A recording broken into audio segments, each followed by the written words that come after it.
Hello guys, good morning all of you. नव वर्ष की आप सभी लोगों को हार्दिक शुभकामनाएं। और इसी नए वर्ष में हम लोग प्राकृतिक वनस्पति वानिकी के बारे में आज अध्ययन करेंगे। तो आइए हम सभी लोग नेचुरल वेजिटेशन के बारे में अध्ययन करते हैं। वनस्पति किसे कहा जाता है? तो वनस्पति प्रकृति द्वारा दिया गया निःशुल्क उपहार है जिसका उपयोग मानव जन्म लेते ही करना प्रारंभ कर देता है। अर्थात प्रकृति मानव द्वारा तो नहीं है, लेकिन प्रकृति का निःशुल्क उपहार है। जी हाँ, प्रकृति का क्या है भाई? निःशुल्क उपहार है। जी हाँ, जिसका उपयोग मानव जन्म लेते ही करना प्रारंभ कर देता है। प्राकृतिक वनस्पति की प्रकार की बात किया जाए तो प्राकृतिक वनस्पति 3 प्रकार की हमें मिलती हैं।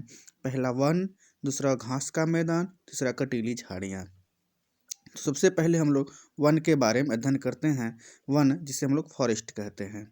वन किसे कहते हैं या वन की क्या विशेषताएं होती है? वन प्रकृति द्वारा निःशुल्क उपहार दिया गया। तो जो पेड़ पौधे होते हैं वह प्रकृति या वनस्पति कहलाते हैं।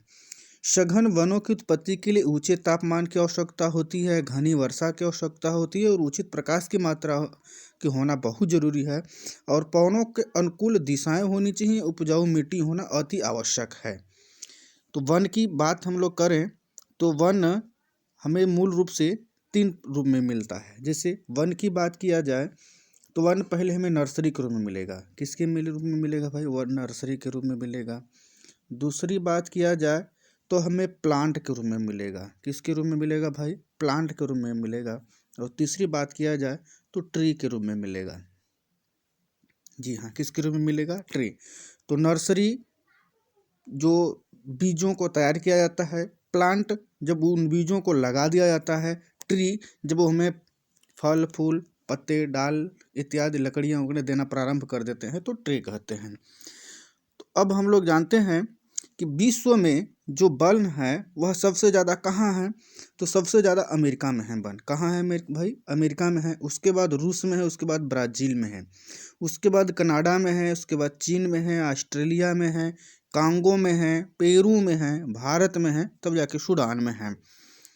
ये विश्व में, इसलिए हम लोग थोड़ा सा ट्रिक बना लेते हैं कि अरुबा, कचिया, कापे, भासु। जी हाँ, ये विश्व में वन का जो है क्रमवार दिया गया है। आइए हम लोग क्षेत्र के आधार पर विश्व के वन का जो वर्गीकरण है उसको हम लोग अध्ययन करते हैं। विश्व का वर्गीकरण मतलब विश्व में वन का वर्गीकरण। तो जो सबसे पहले वन होता है वह उष्णकटिबंधीय चौड़ी पत्ती के सदाबहारी वन होता है। जी हाँ, कौन सा होता है भाई?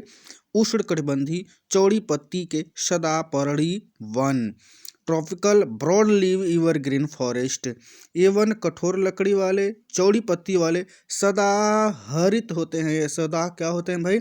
हरे भरे रहते हैं, हरे भरे रहते हैं। ये पर्णपाती, सदापर्णी, सदापर्णी का मतलब सदैव पत्ता लगे रहते हैं। सदापर्णी, सदा का मतलब सदैव, पर्णी का मतलब पत्ते उसमें लगे रहते हैं, सदैव पत्ते लगे रहते हैं। जब सदैव पत्ते लगे रहते हैं तो उसी को कहा जाता है एवरग्रीन, हमेशा हरा भरा होना। आइए हम सब लोग इसके बारे में जानते हैं। इसका जो विस्तार है कहाँ पाया जाता है भाई? 10 अंश उत्तर से 10 अंश दक्षिण के मध्य ये पाया जाता है। अर्थात विषुवत रेखा के दोनों ओर 10 अंश उत्तर 10 अंश दक्षिण पाया जाता है, इसलिए इसे विषुवत रेखीय वन भी कहा जाता है। भौगोलिक दशाओं की बात किया जाए तो सबसे ज़्यादा यहाँ टेम्परेचर होता है। और जब सबसे ज़्यादा टेम्परेचर रहता है मतलब वह 27 से 30 सेंटीग्रेड के बीच रहता है। और इसीलिए अधिक आर्द्रता होती है। जब अधिक आर्द्रता होती है तो अधिक वर्षा भी यहाँ होती है। जब अधिक वर्षा होगी तो स्वाभाविक सी बात है जो ट्री होंगे, पेड़ पौधे होंगे, वेजिटेशन होंगे, वनस्पतियाँ होंगी, वह खूब लंबा लंबा ऊंचे ऊंचे पेड़ पौधे पाए जाते हैं। तो आइए हम सभी लोग पुनः इसको देख लेते हैं। जो टेम्परेचर है वह 27 से 30 होता है। आर्द्रता जो ह्यूमिडिटी होती है बहुत ज़्यादा होती है। जो वर्षा होती है भी बहुत ज़्यादा, मतलब 200 से ऊपर ये वर्षा यहाँ क्षेत्र होता है। और प्रतिदिन 2 बजे से 4 बजे के बीच में वर्षा होती है, इसलिए दोपहर का वर्षा यहाँ कहते हैं। और आइए हम लोग जानते हैं क्षेत्र कहाँ है भाई? ये क्षेत्र अमेजन बेसिन में है। जी हाँ, कहाँ है? अमेजन बेसिन में है। विषुवत रेखी अफ्रीका के मध्यवर्ती एवं पश्चिमी भाग में, तो इसे कांगो बेसिन कहते हैं, कांगो बेसिन में है। उसके बाद पूर्वी द्वीप समूह एशिया में Indonesia, Malaysia, New Guinea, Papua, Jakarta वकार्ता में ये सब पाए जाते हैं। आइए हम लोग इसमें वृक्ष की बात करें, जहाँ वर्ष भर अपनी पत्तियां ये बनाए रखते हैं। क्या करते रहते हैं भाई, अपनी वर्ष भर पत्तियां बनाए रहते हैं, और इनकी जो लंबाई होती है वह बहुत ज़्यादा 50 से 100 मीटर तक की ऊंचे पेड़ पौधे पाए जाते हैं। तो ऐसे कौन कौन से पेड़ पौधे हैं भाई, ऐसे आबनुस है, महोगनी है, बांस है, रोजवुड है, लॉन्गवुड है, ब्राजील वुड है, रबड़ है, आयरन है, मेनी आक है, नारियल है, केला है, ग्रीन हार्ड है, सैंगो है, वेत है, सिनकोना है। तो ये जो सिनकोना है दवा, ये एक मलेरिया बुखार के लिए कुनैनथन बनाया जाता है। ये जो बैन है, ये जो वृक्ष पाए जाते हैं इसे ज्वारी तटों पर पाए जाते हैं, उन्हें मैग्रोव वन कहते हैं। जो दलदली भागों में पाए जाते हैं वो नारियल ताड़ होते हैं।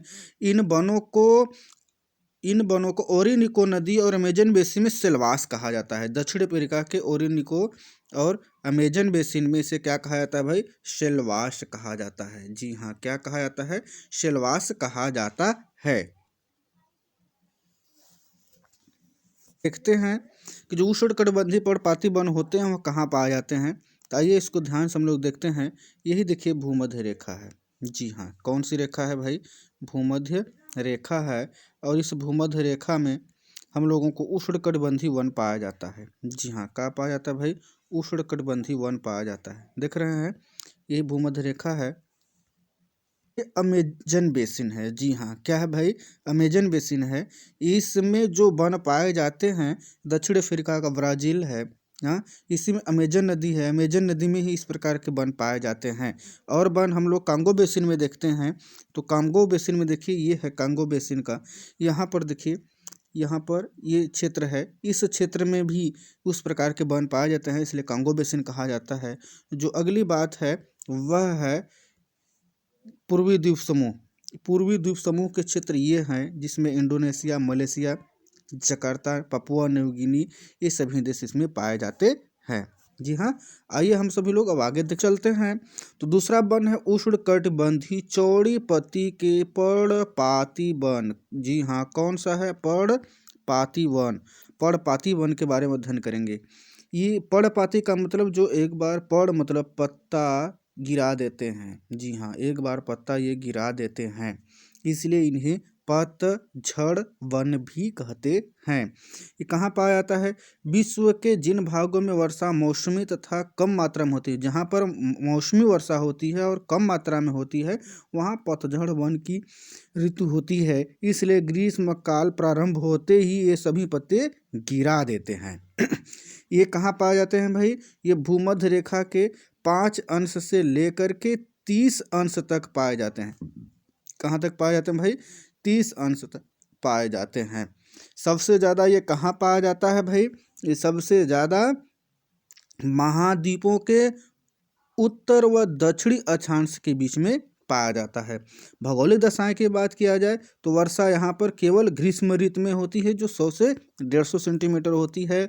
और टेम्परेचर की बात किया जाए तो टेम्परेचर गर्मी में ज़्यादा और विंटर में कम होता है, अर्थात सभी का एक एवरेजिंग होता है। क्षेत्र की बात किया जाए तो ये एशिया में कहाँ कहाँ पाया जाता है, ये सबसे ज़्यादा एशिया में ही पाया जाता है। और कहाँ कहाँ पाया जाता है भाई, भारत में पाया जाता है, म्यांमार में पाया जाता है, उत्तरी थाईलैंड, लाओस, उत्तरी वियतनाम में पाया जाता है।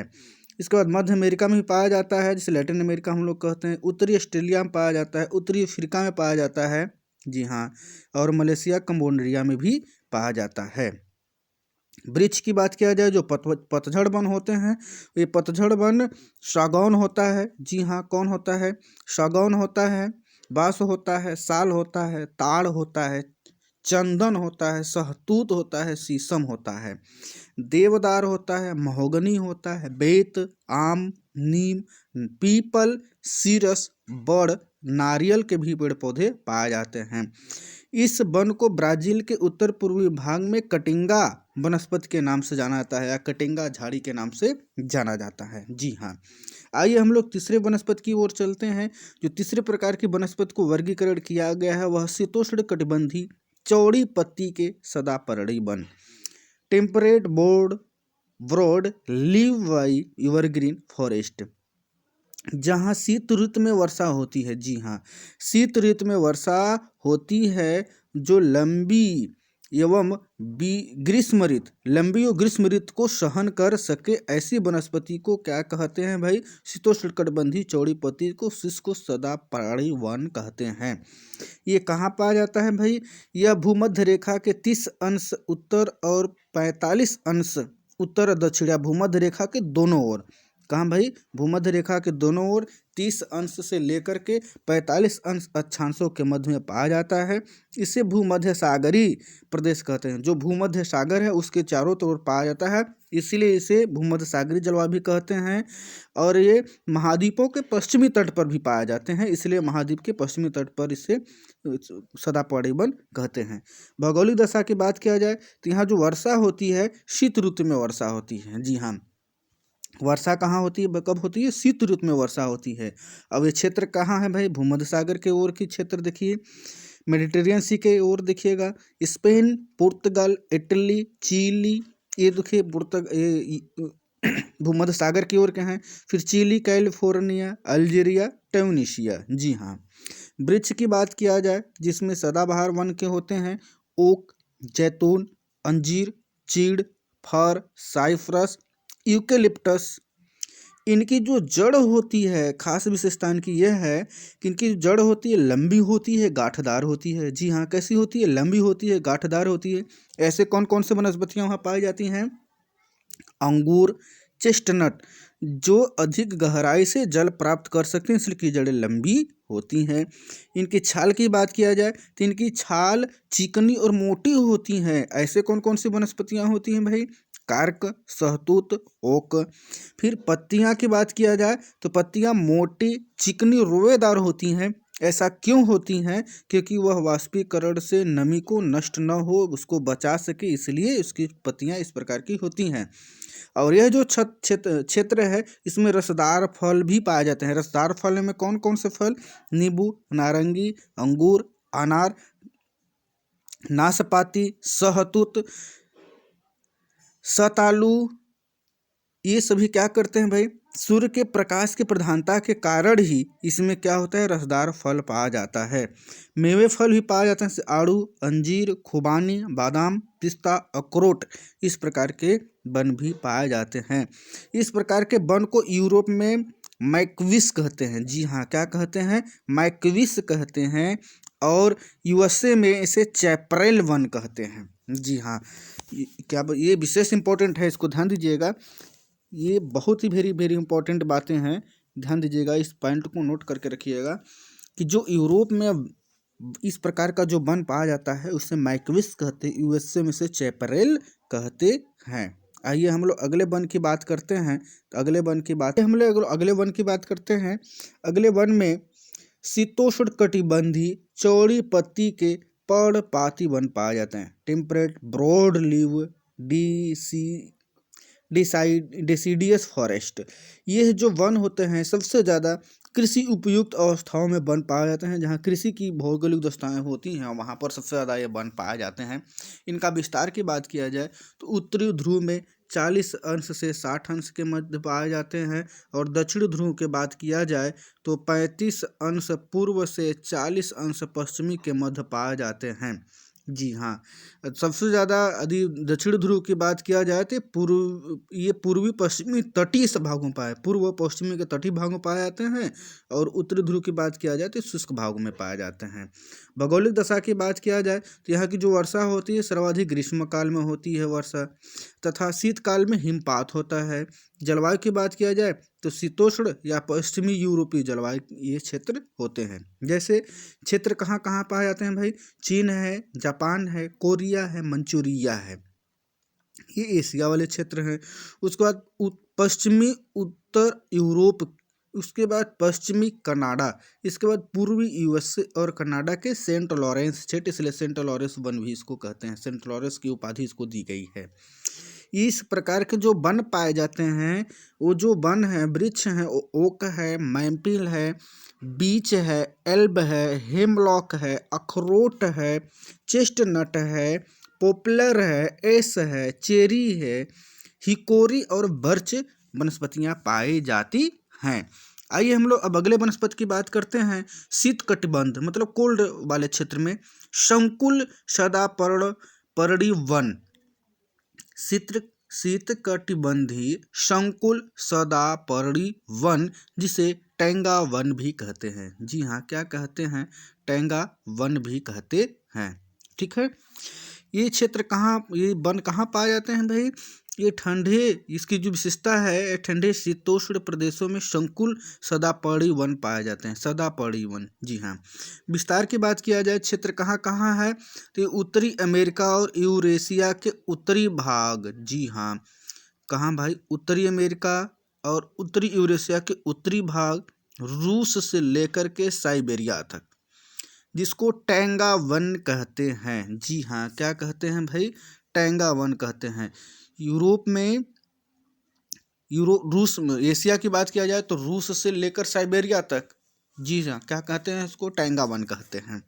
भौगोलिक दशा की बात किया जाए तो यहाँ वर्ष भर हिमपात, पाला और कठोर शीत पड़ती है। क्षेत्र की बात किया जाए तो यही उत्तरी अमेरिका और यूरेशिया के उत्तरी भाग और एशिया के रूस और साइबेरिया के उत्तरी भाग को टैंगा वन कहते हैं। पेड़ पौधों की बात किया जाए तो यहाँ पर चीड़, जो विशेष प्रकार की पौधे, पीला चीड़, श्वेत चीड़, स्कॉट चीड़ और सीडा और साइप्रस। स्प्रू की बात किया जाए तो स्प्रू, नॉर्वे स्प्रूस, लाल स्प्रूस और हेमलॉक लार्च। फर की बात किया जाए तो डगलस फर, वाल्सन फर। इस प्रकार की जो ब्रिटिश कोलंबिया में डगलस फर वृक्ष उपयोगी है, बहुत उपयोगी है। ब्रिटिश कोलंबिया में जो डगलस फर है ये बहुत ही उपयोगी है। वहाँ पर यह विशेष तने जो मोटे मोटे और लंबा ऊंचा वाला होता है, बहुत मजबूत तगड़ा लंबा लंबा चौड़ा पेड़ पौधा होता है। इन वनों से क्या होता है भाई? कागज बनाया जाता है, दिया सलाई के सिक्के बनाए जाते हैं, चौखट बनाया जाता है, पेटियां बनाई जाती हैं। यह ही इम्पोर्टेंट पौधा है जिससे विभिन्न प्रकार की वनस्पतियां, विभिन्न प्रकार की वस्तुएं बनाए जाते हैं। आइए हम लोग विश्व की जनजातियाँ, विश्व की वनस्पतियों के वनों के प्रकारों में देखेंगे। तो यहाँ पर देखिए दिखाया गया है, भूमध्य रेखा है, कर्क रेखा है और मकर रेखा है। तो हम लोग ध्यान दीजिएगा, इसके बीच में ये जो रेखा है, ये रेखा है, ठीक है ना। यह उष्णकटिबंधीय क्षेत्र के वन पाए जाते हैं, जैसा कि भी कहा गया है। अमेजन बेसिन, जी, ये अमेजन बेसिन, कांगो बेसिन, ये पूर्वी द्वीप समूह। फिर उसके बाद देख रहे हैं साइबेरिया का, ये साइबेरिया वाला क्षेत्र जहाँ पर टैंगा टुंड्रा वन पाया जाता है, दिख रहे हैं इस प्रकार के। तो संकुल वन, शीतोष्ण मिश्रित वन, भूमध्य सागरीय भूमध्यरेखीय वन, उष्णकटिबंधीय पतझड़ वन और उष्णकटिबंधीय चौड़ी पत्ती वाले वन ये पाए जाते हैं। और इसमें हम लोग अलग से बात करें तो जो प्राकृतिक वनस्पतियाँ होती हैं वो विशेष प्रकार की वनस्पतियाँ होती हैं। आइए हम लोग पूरे क्षेत्र की बात करते हैं तो कौन कौन सी वनस्पतियाँ पाई जाती हैं। विश्व में विशेष प्रकार की वनस्पतियाँ पाई जाती हैं। पहली वनस्पतियाँ जो होती हैं, भूमध्य रेखा से सदा हरे भरे रहने वाले चौड़ी पत्ती के वन। दूसरी जो वनस्पतियाँ हैं, उष्णकटिबंधीय अर्ध पतझड़ वन। अगला है उष्णकटिबंधीय घास के मैदान, मानसून वन, चौड़ी पत्ती वाले मिश्रित वन, मरुस्थलीय वन या उष्ण मरुस्थलीय वन, भूमध्य सागरीय सदा हरे भरे रहने वाले वन, शीतोष्ण मरुस्थलीय वनस्पतियाँ, शीतोष्ण कटिबंधीय पतझड़ वाले वन, शीतोष्ण कटिबंधीय घास के मैदान, शीतोष्ण कटिबंधीय संकुल वन, मिश्रित वन, टुंड्रा के ठंडे मरुस्थलीय वन और पर्वतीय वन। अर्थात ये विश्व में इस प्रकार की हम लोग वर्गीकरण करें तो इस प्रकार की वनस्पतियाँ पाई जाती हैं। इसे हम लोग थोड़ा सा ये देखते हैं कि जो पूर्वी द्वीप समूह की बात किया गया था, यही पूर्वी द्वीप समूह है। Indonesia, Malaysia, Jakarta, Papua New Guinea, ये सब क्षेत्र पाए जाते हैं। जी हाँ, यही पूर्वी द्वीप समूह है। तो हमें आशा और विश्वास है आपको यह समझ में आ गया होगा, और नहीं समझ में आया होगा तो आप 1 2 बार 3 बार देखेंगे तो अवश्य आपको यह समझ में आएगा। आपका यदि पुराने व्यूवर हैं तो इसको लाइक कमेंट शेयर कर दीजिए, यदि आप नए व्यूवर हैं तो प्लीज़ इसे सब्सक्राइब करिए। इसी के साथ जय हिंद, वंदे मातरम, नमस्कार।